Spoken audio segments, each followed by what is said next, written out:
Hey guys, I'm Dr. Muhammad Awais. I'm one of the GPs in Campbelltown. I run a clinic, our family medical center. I've been asked a question which a lot of patients I find surprising. They don't have a clue.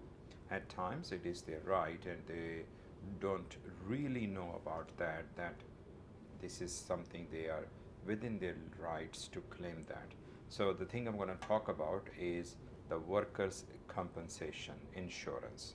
So, what basically it is, like there are many different types of insurances, this is one of the things we have in Australia that all the employers they are required to have an insurance for their employees who work with them in whatever capacity they do.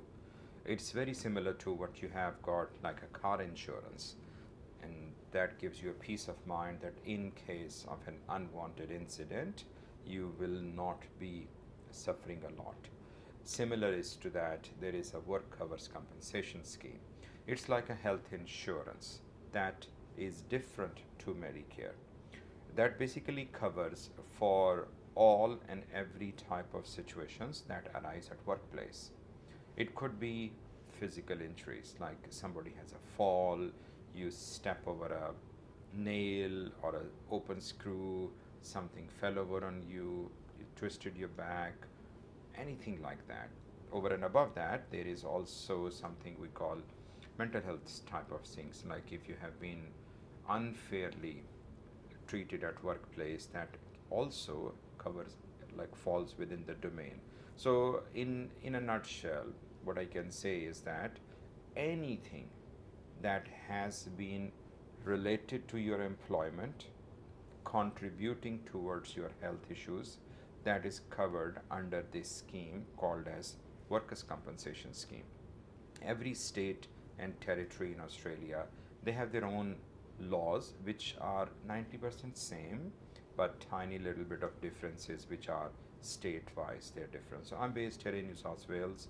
I'll be mainly talking about the legislation, your entitlements, and all those bits related to workers' compensation in Australia. So once you start an employment, even as a volunteer, as a trial purpose, once you enter into the premises with the intention of a work, that is, you are already covered there. Now, how do you proceed with that? What happens with that insurance? What are the entitlements?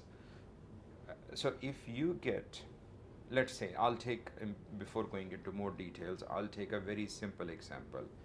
The guy, he works for a big company, like, let's say, I don't want to name anybody, but a big company, and he or she deals with the boxes. So the job description is packing and handling.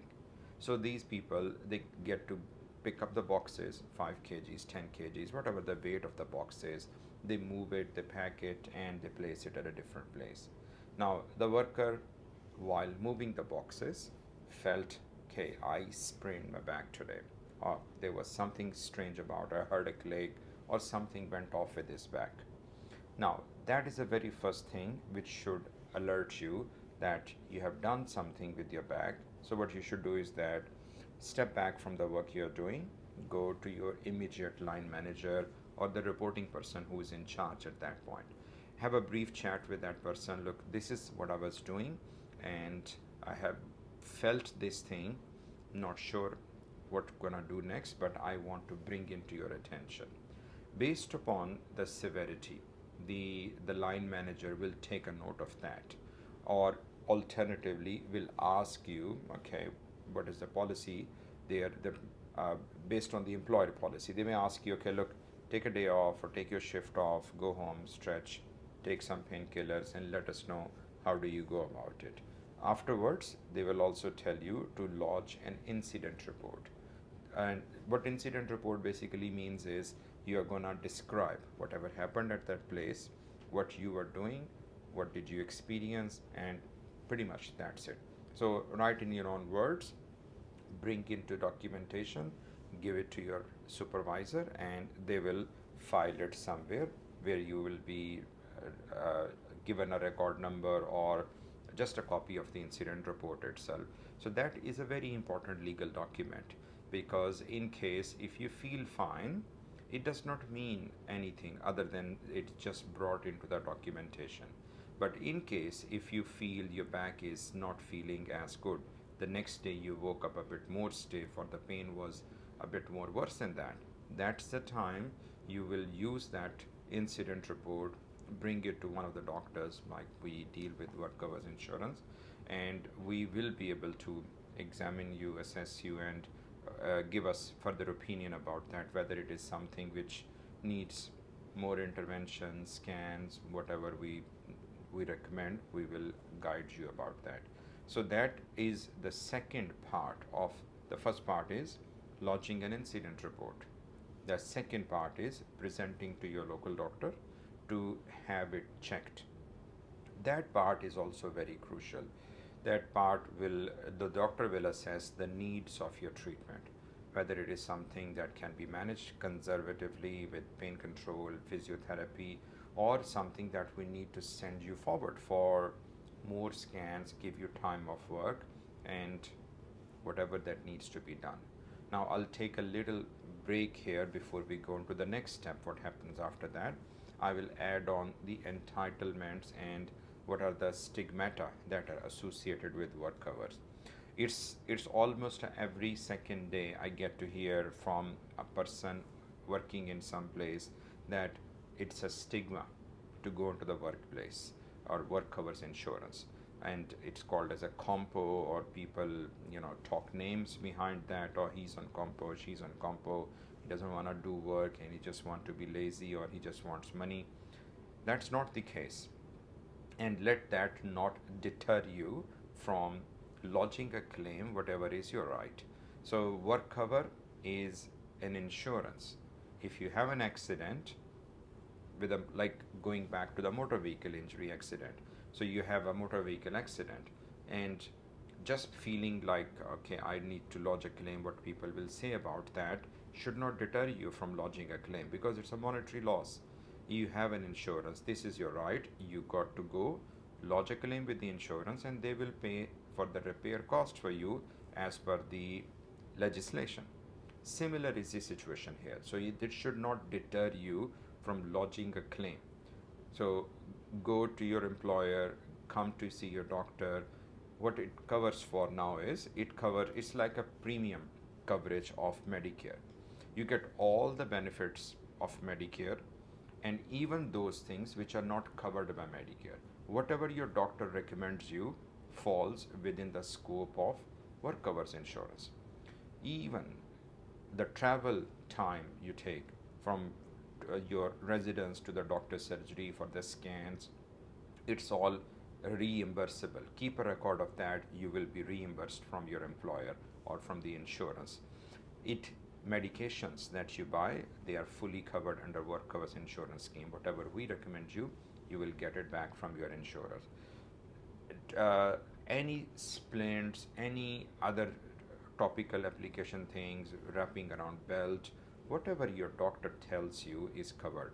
Now, the second advantage of work cover is that if your doctor deems you are not fit enough to go back to work, the time off is not actually taken from your sick entitlements. There is a separate quota, entirely separate quota, which is the work cover insurance kicks in. So if we issue a certificate from the doctor's side, the certificate says you are unfit to work until such time you feel better. So there will be a certificate of capacity created by the doctor, which will be the second part. Once you submit this certificate of capacity, whatever hours you are not able to work, the insurance actually tops up the payment for you. This is one of the bigger barriers as well. Sometimes patients come and tell me, I don't have much sick entitlements left.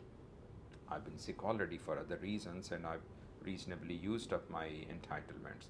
I don't have annual leave, or I don't want to lose my annual leave.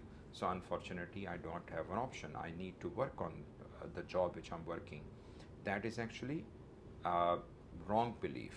It is not the case. So if your work cover is like you're injured, you have an incident report, you have doctor's certificate backing you up that this is related to the injury and you are not safe to go back to work because of that injury, you should be reimbursed for all that.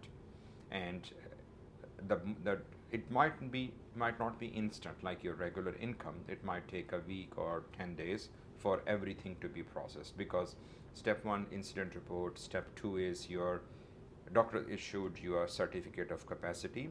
This one you submit with the insurance or your boss. They will lodge a claim on your behalf and you will be issued a claim number. Once a claim number is issued, everything can be reimbursed using that one. It is very similar to like you have a Medicare card number. So that Medicare card number goes on there in your certificate of capacity, the one we issue, that what you can do, what you cannot do.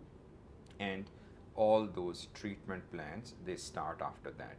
So that was basically a little bit of education in regards to, because we all work, we all are in any form doing something gainful, and that is where the workers' compensation kicks in. There are lots of things attached to work cover, which I will be talking over next few videos to answer the questions and address the stigmata that patients have reported to me, just to bring more awareness that this is your right. Don't feel shy about that. Of course, we don't want to encourage the behavior where you don't want to work, but I don't want to let your entitlement go away just because you do not want anybody calling you or he's on combo. Until that time, I would like to take more questions from you. If you have any questions related to work, or if you have had any personal injury that you are unworried, you have not been managed properly, or you think that yes, I've been injured at workplace, but I don't know how to go about it, you can feel free to contact us or your treating doctor. We all GPs are very well familiar with the system and will be able to guide you further. All the best until we catch up in the next video. Thank you for your time and listening to me.